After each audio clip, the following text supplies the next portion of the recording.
listen, I'm the guy that it's aimed at. I'm not bothered at all. 20 million people are going to see this, Eddie. Now listen, the doctor wants you to take it easy. So just go on home and I'll get there as soon as I can, okay? Okay? Bye-bye now.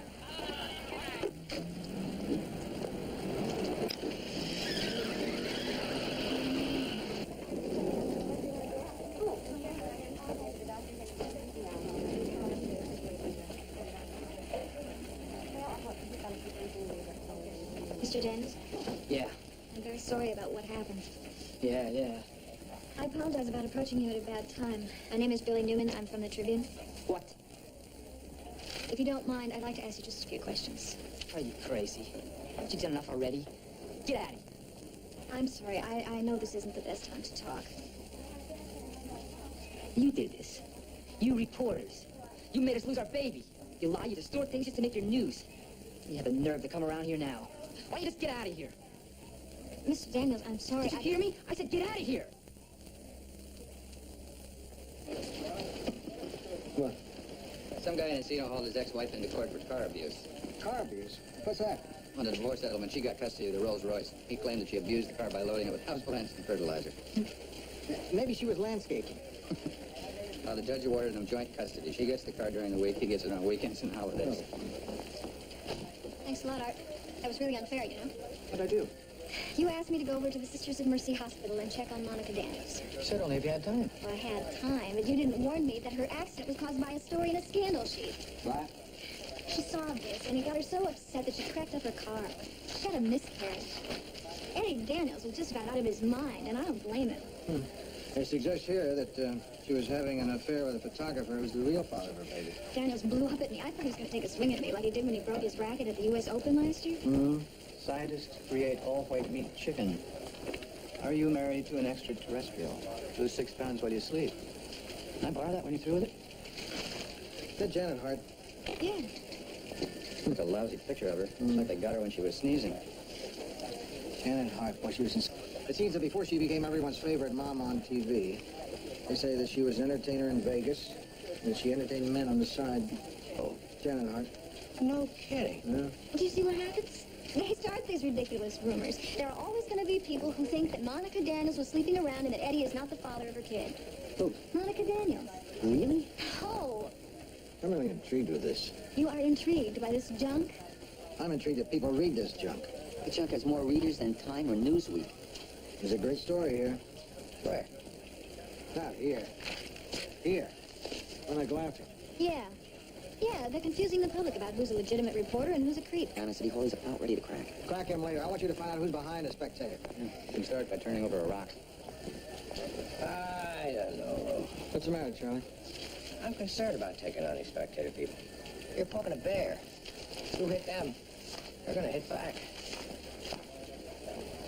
So why go after the Spectator with a lawsuit? Because they said that the woman who plays dear, kind Molly Fletcher used to be a hooker. That makes the network nervous, makes my producer nervous, and it makes me madder than hell, it's why. I thought that in your business there was no such thing as bad publicity. You just don't hear about the people that bad publicity does in. They could cancel my show. In the olden days, the studio publicity mills used to turn a milkshake with a co-star into a torrid romance. That doesn't sound so bad. Well, they weren't as vicious as the Spectator. You know, being a starlet and caught in an affair is one thing. But when you're everybody's favorite mom and they call you a prostitute, that's another. So this is a business decision? No, it's very personal. I have 2 little granddaughters who happen to think I'm very special. I want the record clear for them. That brings me to another question. This is awkward, but I have to ask you something. Oh, dear. Were you a dancer in Las Vegas at the time mentioned in The Spectator? Yes. And did you, at that time... No, honey, I didn't. I was 7. Yeah, you mind? Oh, sorry. Well, that's my wheatgrass story, isn't it? You want to take responsibility for it? That sounds crazy, I know, but it's getting to be a big deal. You'll learn about where you smoke, you eat junk, don't exercise. I think somebody has to set a bad example, Lou. Sitting desk. Hey, Lou, I'm going to be back early. I've got an interview with the Spectator's publisher in 10 minutes. That was quick. Yeah, no problem. The guy's really accessible. No, why shouldn't he be? I just figured he'd be pretty busy. Why? Doesn't take as long to make up stories as it does to go out and cover them. Right now. I'm at a payphone right near his office. Does he really have an office, or does he just operate out of a post office box? No, he's got a real office. I'll see you later, Luke.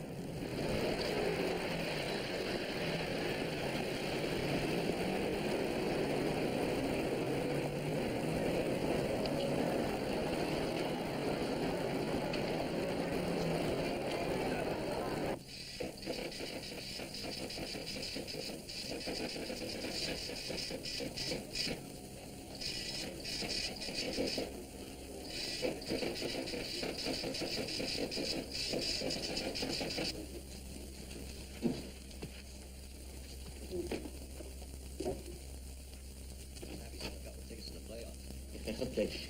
Come on in, Joe. Hi, I'm George Leslie. Here that Lou Grant went over there as city editor. You know Lou Grant? Oh, sure. We're old friends. How's he doing? Lou Grant will continue in a moment here on A&B. You don't mind if I tape this, do you? No, not at all. If you don't mind if I take this.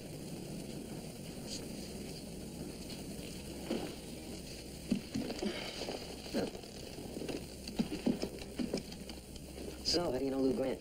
Oh, we worked on the same newspaper in St. Louis. Didn't you mention it? No. You're just starting out. Raw. Ooh, very raw. Stumbled his way through stories. Yeah, I suppose he's learned a few tricks since then, huh? Yeah, one or two.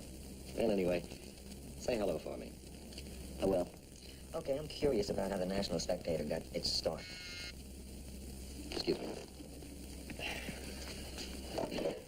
Yes. Oh, yeah, okay, put him through. Sorry, I have to take this. London. How'd you do? Oh, that isn't anything at all. No, if Jackie's going to Athens, then you go to Athens. No, don't wait for a commercial flight. Charter a jet. We'll pick up the tab. Yeah, good luck. Sorry. Well, that's okay. The Spectator's done very well. Can we back up a little bit and you can fill me in on how you got started? Well, I tell you, I was wasting away in St. Louis, moving up the rung very, very slowly. And then I got... Doing so well, how come you left? The publisher felt threatened, tried to ease me out, you see, so, I fooled him. I moved west and took the whole entertainment staff with me. Yeah, then we went national. I was one of the first people to think of getting distributed in the supermarkets. And then we expanded our coverage, and 5 years later, well... It's pretty impressive. Thank you. The main gratification for me is that now I can do stories that can really do some good. Stories that do good? Well, from people, saying thank you for similar stories. Yeah, but these aren't the stories that really sell your paper. Well, we're proud of our medical section and our consumer rip-off problems. Well, we've saved millions of people, many more millions of dollars. Yes, but this still isn't the kind of material that put the National Spectator on the map. Excuse me. Yes? Yeah, well, okay, but just for a minute. I'm with someone. Yeah, Jake? No, it's Friday. I told you I can't. I don't care who's there. I don't need Henry Kissinger. That's it, Jake. So. Okay, but in between all those wonderful human interest stories, you do like to sprinkle in a little Saxon gossip. That's only part of what we do. The story on Jennifer, the stuff on Eddie and Monica Daniels, those were front page headlines, weren't they? Yes, they were. The story on Congressman Webster's wife, the dry-out farm in Colorado, running naked down a blacktop road, that was good for 3 straight issues, wasn't it? You didn't come in here with an open mind, did you? Sure I did. No, you didn't. You had no intention of seriously discussing the entire Spectator story, did you? Frankly, your public service awards were not my main interest. You're out to get us, aren't you? Mr. Lester, that's your interpretation. The interview is over.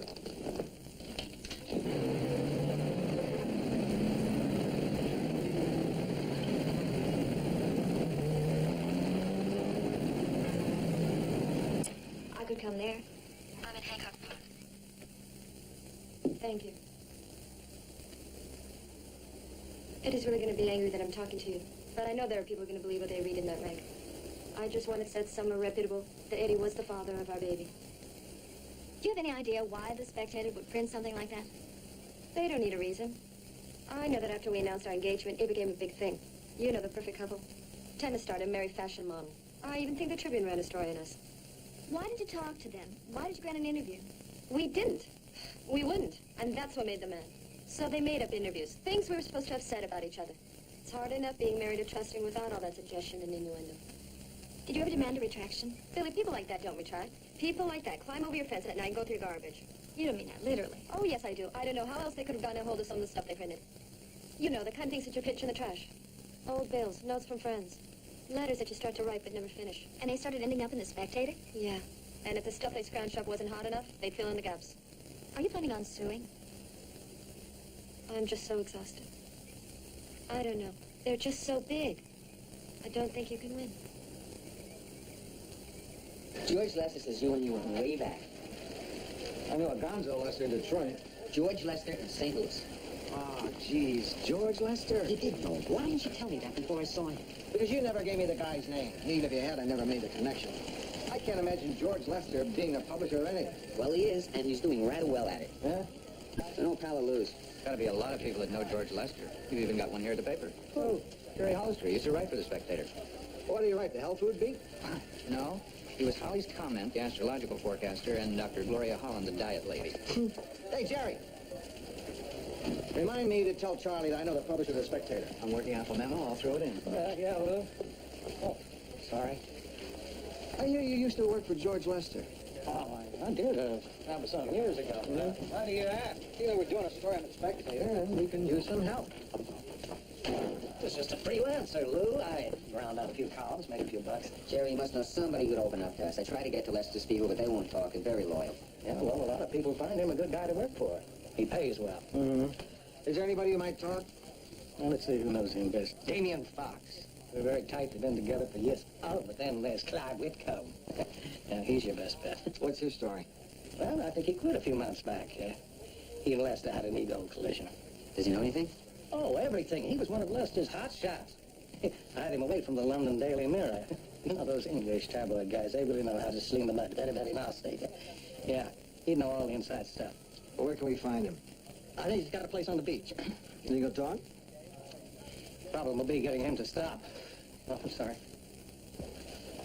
We just differ in philosophy, Miss Newman. In England, we believe there's a place for a newspaper like the Manchester Guardian, but we prefer our alternative. Which is Well, quite simply, we like to have fun with the news. fun. Certainly. See, people's lives are basically boring. I mean, when a man comes home from work after a hard day, does he want to relax in his easy chair, open the newspaper and be hammered with news of the rotten economy or world hunger? Certainly not. He wants to be entertained, teased, seduced, shocked. By seeing people raked over the coals. Why not if they deserve it? I mean, somebody's got to take on the giants. But regardless of who they are, should they be victimized by distortions and different versions of the truth? Oh, it's not different versions of the truth, Miss Newman. What is it then? Lies. And George Lester is a very inventive liar. Now, speaking for myself, I've never had to resort to such tactics. I've always been able to dig up all the dirt I wanted without any difficulty. It's so hard if one knows where to look. But it's easier to fabricate. So much. And Lester prefers it that way. Yes, he's taken all the sport out of it. How does he do it? The lying, I mean. Oh, various ways. The preferred method is an interview with the subject, but one-on-one, no witnesses. Oh, I see. What about the photographs? I have glanced through several copies of the Spectator, and I noticed that he always used the most unflattering photos he could find. Yes, a Rembrandt of bad lighting. You can make a beauty queen look like Quasimodo. How does he do it? Does he retouch them? I know that was a favorite of the early fan magazines. Wow, that's how they got into trouble, you see. It was too... I noticed that he seems to prefer sexual slurs. It sells more papers. But on a more personal level, he just loves it. Always has. Ever since his Texas pornography days. That's... Did you check out that pornography charge? I'm still working on it. What about Whitcomb's motive for talking? Wasn't there bad blood between him and Lester? I didn't get that from him. He told me he quit because he was tired. Can you believe it? I didn't have any reason not to. I spoke to lots of people who swear the Spectator. I've not lied about him. For the record. 3. Okay, we've got 3 people willing to say the Spectator lied. We've got an ex-employee talking about how they run their scams. Still not sure that we have it. Come on, Charlie, we can really nail this guy. Things are starting to shape up, but we could use a little more. Rossi, get your notes. Let's go over everything you've got. Billy, keep going on that Houston thing. Okay. What do you think? I wouldn't mind knowing why the people who file lawsuits didn't pursue them. Okay, let's put Hollister on that. He's doing a piece on people who squeeze juice from weeds. He'll probably thank us for it. Hollister quit. Huh? I forgot to tell you, he called this morning, said he got an offer from a paper in Cincinnati. Believe it. What's the matter? Somebody stole my notes. I swear I had them in my desk, no question about it. Somebody's ripped me off. Lou Grant will continue in a moment here on A&E. I just want you to know I'm well aware of what you're doing. What do you mean, Mr. Lester? I've been in newspapers a long time, Mr. Hume. I know when a reporter's out to do a hatchet job. I suggest you be extremely careful. We're always careful, Mr. Lester. I don't exactly need the attention, you know. I granted an interview with your reporter because I thought he was working on a responsible story. He is. He better be. Because if he isn't... Yeah, when you ever gonna beat that guy, huh? You know, he makes you look bad every time you meet him. Is the wrist bothering you again? You know, you didn't look like yourself out there. You know you can't play a baseline game against that guy because he'll just kill you. Come on, Peter, will you? Hey, why did you give up the net? You just let him pound you from there. Hey, look, just get lost. Hey, listen, I lost a lot of money on you. What are you doing? Taking your personal life out on the court? I hear your old lady seeing that photographer again, hot and heavy. You just get out of here. Be it, damn it! Hey, what do you think you're doing? The threat was there. We always know if we went after the Spectator, they could fight back. How close is the story? We almost got it. Mr. Hartley, what is our legal situation? Well, from the drafts I've seen, not too terrific. Well, I've done everything in that story's been checked and double-checked for accuracy. I'm just trying to warn you. Lester is a street fighter. He's got money, he's got an army of lawyers. He knows libel inside out. He can hurt us. We knew that going in. Do we really need this story? I mean, what's so terrible if we don't print it? It's not like we're informing the world about a plane crash or a forest fire or even a corrupt politician. He's just a cheap exploitation artist. Do you want to play editor, Marv? No? Then why not let the city desk pick its own stories? I'm just trying to protect us. I don't think we need that kind of protection, Marv. Charlie, you know, being right can be just as expensive as being wrong. Your words are well taken, Mr. Hartley. Thank you.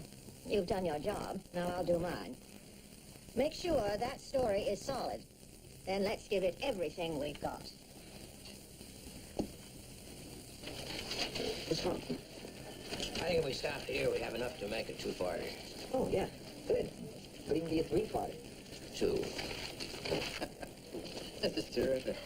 They really have a shot of Congressman Webster's wife running down the highway in the nude? Yeah, they made her seem like a libertine, a wild libertine. In fact, her health club had caught on fire and she was just trying to save her life. I'm bothered by this. I mean, you make them sound so cynical about these stories on the sick and the needy and the downtrodden. It is cynical. Just their way to get points so they can justify all this other smut. It makes it seem catty. It bothers people. Why don't we drop it? Oh, jeez. Yeah, lifts right out. But we can't be accused of taking gratuitous swipes at them. There's no record of Lester being arrested in Houston. You sure? Somewhere in Switzerland, nobody seems to know when he'll be back. You can't risk using that part of the story. It's got to come out. I don't believe it. I don't know, Lou, if this Wickham guy lied about the Porto arrest, what's to say he didn't lie about the other stuff? That's why we're only going with stuff that checks out. Yeah. Okay, first part runs tomorrow. I think we did a good job. Yeah. I hope. Well, thank you. Well, you came downtown, maybe I could show you around the paper. We might even have some lunch. Okay. Bye. Well, somebody liked our story on the Spectator. You plan to take them all to lunch, or just the ones that sound cute? That was Kelly Morrow, the TV star. You know, the one that's on that show about the big family in Oklahoma City that owns all the oil wells, where everybody's trying to stab everybody else in the back. She's the sexy one. Everyone's a sexy one. Well, the Spectator did a number on her last year. Made up some story about her spending time in a mental institution. She just called to thank us for exposing those guys. Here's something just off the wire that might interest you. Wow. National Spectator filed suit this morning in federal district court seeking $60 million in damages against the Los Angeles Tribune. The Los Angeles Tribune. Can they afford it? Suing us. For what? Libel. We've maligned them with malicious intent and caused irreparable damage to their reputation. Addresses for the last 10 years. What is this? That could be 27 places. Everywhere I ever worked, the dates, who I worked for, why I left or was let go. You want copies of my income tax returns? I guess you owe us a monumental I told you so, Marv. Charlie, I don't enjoy this. I mean, I'm really sorry, but we've got our work cut out for us. You get all of this one here. With regard to each conversation you had relating to any aspect of the Spectator story, state the date, what was said, who said it. This is all confidential stuff. Well, not according to the courts. Your state of mind when you develop the story is the key issue. Our state of mind, they want to read our thoughts. Big Brother is here. We are close to 1984, aren't we? Now, originally this was designed to protect you, and to make it more difficult to prove libel. Besides inaccuracy, they have got to prove malicious intent. To prove intent, they can ask you what you were thinking. They want notes and records and memoranda. And we don't write memos to anyone but ourselves. That's right. Some of them may sound a lot different than the way they were intended. Well, they're counting on that. I just can't believe they can do this. Well, they can. Miss Newman, have you ever given a deposition before? No, I never have. How about you, Rossi? No, no sweat. Mm-hmm. I think I'm going to put you through a little rehearsal for the deposition procedure. Look, I really have some things I should be doing, so maybe I can just step out of this one. Sit down, Rossi. Mark says you need a rehearsal, you need a rehearsal. Exactly what you don't want to do. You see? You're the guy who didn't want to rehearse. Okay. Mr. Hartley, please continue. Thank you. What else can we expect? A deposition is sworn testimony that's given before a trial, but it can be used at the trial. Usually against you. If you testify to something at your deposition, it has to match what you say at the trial. Because if there's a discrepancy, you'll land it. Exactly. You have to be extremely careful. The other lawyer is going to try to trick you, provoke you, anything that will get you to say what you don't want to say. Okay. We all have to be on our toes. Take your time. You don't have to answer quickly. And make sure that you understand every question. And go doubtful of the truth of our story that we were, in effect, guilty of malice. Malice? Not malice in the ordinary sense, Joe. I mean, not ill will or spite. Now, legal malice is defined as a reckless disregard for the truth. Well, I think we're all right. We've been extremely careful with this story, haven't we? That's right, Mrs. Pinchon. We've got nothing to worry about because truth is our defense. Okay. I think our team is ready. Mr. Rossi, the Tribune is being sued for $60 million. We would do well not to approach it like a hockey game.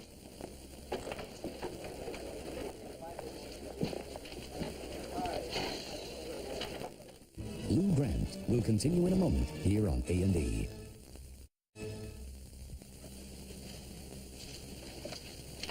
Well, they told you to be here at 10 o'clock sharp, and they keep you waiting for an hour. Rossi, I'm telling you to relax. Now just relax. Very helpful. Jerry, what are you doing there? Same thing as you, I guess. I was serving notice for my deposition to be taken today. In the Spectator case against the Trib? Yeah. Whose side are you testifying for? Well, what do you mean? You stole my notes, that's what I mean. Oh, come on. Now, why would I steal your notes? Do you mind if you're working for the Spectator?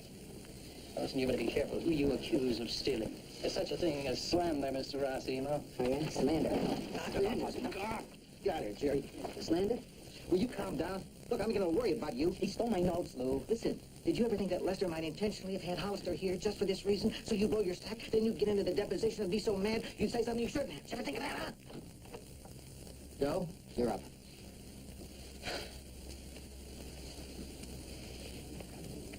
As a reporter, Mr. Rossi, do you initiate your own stories?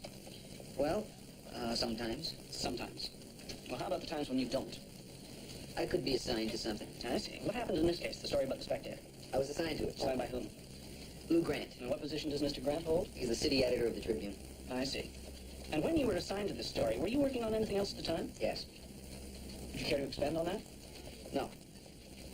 What story were you working on at the time you were assigned to this? It was a piece on foster homes. Foster homes. Would you consider that to be an important story? Yes. More or less important than the Spectator story? I don't know. Important is a matter of judgment. Whose judgment? The city editors. And that's Mr. Lou Grant? Yes. So he must have felt that it was more important. I don't know. You'd have to ask him. Come on now, Mr. Rossi. Weren't you at a meeting on the 27th when Mr. Grant said he'd like to nail the Spectator? I don't recall what Mr. Grant said. Mr. Rossi, do you consider yourself an objective reporter? Yes.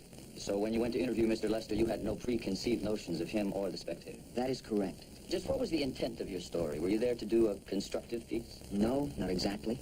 Well, were you there to attack them? Just exactly what did you have in mind when you went to interview Mr. Lester? Just to get his story. In that case, would you please tell me if you could identify the voices on this recording as being yours and Mr. Lester's? You had no intention of seriously discussing the entire Spectator story, did you? Frankly, those public service awards are not my main interest. You want to get us, don't you? Is that your voice? Just a moment, please. I'd like to have a conference with my client. Thank you. I instruct my witness not to answer any questions regarding this tape until we've had a chance to review it. In fact, Mr. Rossi, you had such contempt for the Spectator that you referred to its humanitarian work as a smokescreen, did you not? No, I did not. At least that's what you were thinking. Are you a lawyer or do you moonlight as a mind reader? For the record, I'm holding a photocopy of some pages from what appears to be a reporter's notebook. Those are the notes Hollister ripped off. I object to anything regarding these notes. They were taken from my witness without his knowledge. They were stolen. That's all. Thank you very much. They were stolen.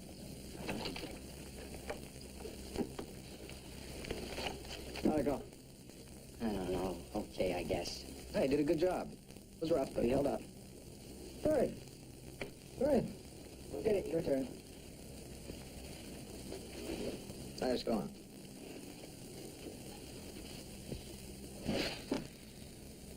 How did you happen to do the Spectator story, Mr. Grant? Whose news? Wasn't it news a year ago? I suppose so. So why now and not then? Well, they've been sued a couple of times recently. Is that the only reason? It's a good enough reason. Did you know a year ago that George Lester was editor and publisher of The Spectator? No. Did you know 6 months ago? No. When did you learn of this fact? Just recently. No, that was 20 years ago. He was the executive responsible for the layoff order. Executive? He was a damn assistant city editor. He always wanted to have lunch with me, but I never had time for him. I had trouble remembering his name. Lou, I think we're getting away from the subject here. Well, what do you think of The Spectator, Mr. Grant? Not much and not often. Do you respect it as a newspaper? I have a hard time regarding it as a newspaper. Lou. No. Is it well written? No. Is it edited well? No. Do you think that your own Tribune is a superior publication to The Spectator? Of course. The Spectator has a circulation of 5 million. What is the Tribune's? Over 404,000. Since when does circulation... And how they're edited, don't you? Yes. It's a very powerful position, isn't it? I suppose so. A powerful position that might be misused by somebody who wanted to use it for his own ends? I don't misuse it. If you weren't shaping the story in a negative way, why did you have Miss Newman interview Clive Whitcomb and not Damien Fox? Damien Fox still works for Lester. I thought he'd be biased. In a favorable way? Well, either that or out to protect his own butt. When did you find out Whitcomb had left the Spectator to set up a rival publication?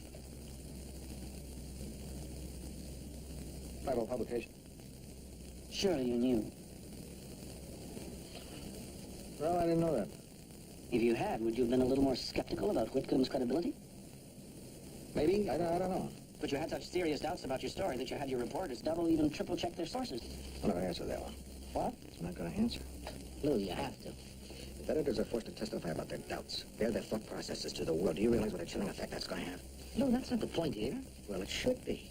Every time an editor has to make a decision or is faced with a hard choice, he's going to wonder if he's going to get hauled into a nuisance suit like this one, maybe incriminating himself or one of his reporters. That's why I'm not going to answer. Mr. Grant, I feel I must warn you, unless you answer, you're in contempt of this proceeding. I'm already in contempt. I'm in contempt of scummy newspapers and scummier lawyers who try to use the law for their own purposes. Lou Grant will continue in a moment here on A&E. How'd it go, Lou? Hard to tell.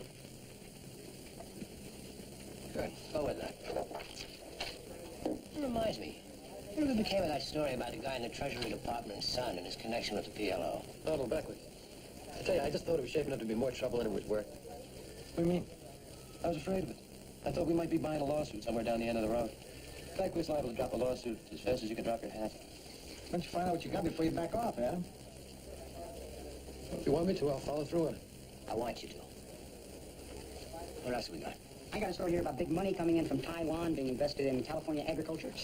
I can see it now. Acres and acres of water chestnuts and bean sprouts. Nice. You got something, Lou? How about this? Court-ordered sanctions have been imposed on a certain city editor in the Spectator case. Until he answers certain questions, he will be fined $100 a day. Well, Lou, I don't know what you could have expected. The Supreme Court has said there's no such thing as editorial privilege. There's no such thing as executive privilege, as some presidents have found out. Whatever happened to the First Amendment, anyway? It appeared in front of the Supreme Court and hasn't been the same since. Do you realize that everything we say in discussing a story, witnesses, sources, what we had for lunch, all that can be used against us in the trial? Doesn't that scare you just a little bit? Oh, it scares me a lot. You'll just have to be more careful, that's all.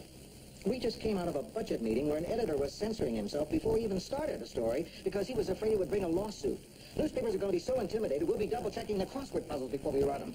We can't spend time evaluating the legal ramifications of everything before we run something. News, by definition, is timely. It has a short shelf life. If we're too careful or wait too long, it's no longer news. Which brings us back to your $100 a day. I was wondering, Mr. Grant, how can you afford that? Oh, well, I was assuming the paper would kind of back me up. Oh, Mr. Hartley and I have discussed that. I'm in complete sympathy with you, Lou. Thank you for your sympathy. I can't afford $100 a day, Mrs. Pinchot. I'm sorry. Well, another day, another $100.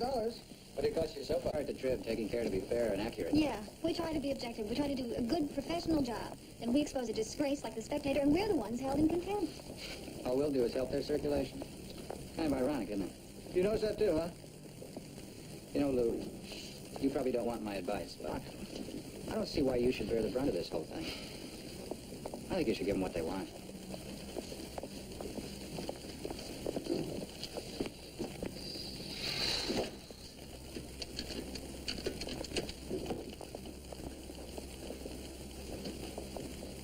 Finally, Lou Grant. You win, the Trib loses. I'll answer the questions for the deposition. I'll do it, but I just want you to know, I protest. At the age of 75, millions still hang on his every word. We'll follow the extraordinary career of Billy Graham tonight on an all-new biography. And now, Police Story is next on A&E.